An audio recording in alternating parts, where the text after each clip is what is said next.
కేటీఆర్ మహిళలపై చేసిన వ్యాఖ్యలకు తక్షణమే క్షమాపణ చెప్పాలని మహిళా cooperative development corporation chairperson Bandru Shobharani demand చేశారు. లేడీస్ బ్రేక్ డాన్సులు, రికార్డింగ్ డాన్సులు వేసే వాళ్ళలాగా కనిపిస్తున్నారా అని ప్రశ్నించారు. పబ్బులు, క్లబ్బుల సంస్కృతి కేటీఆర్దని విమర్శించారు. మహిళలకు ఉచిత ప్రయాణంపై అక్కసుతోనే కేటీఆర్ ఈ వ్యాఖ్యలు చేశారని మండిపడ్డారు.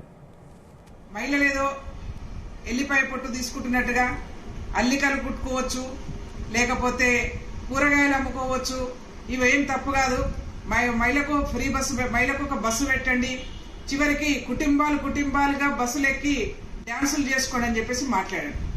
ఏం తమాషా ఉందా అని చెప్పేసి మేము హెచ్చరిస్తా ఉన్నాం కేటీఆర్ని.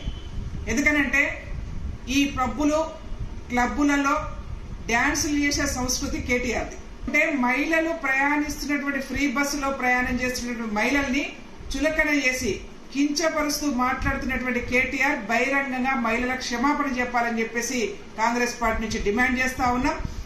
మహిళలేదో ఎల్లిపాయ పొట్టు తీసుకుంటున్నట్టుగా అల్లికలు కుట్టుకోవచ్చు, లేకపోతే కూరగాయలు అమ్ముకోవచ్చు. ఇవేం తప్పు కాదు.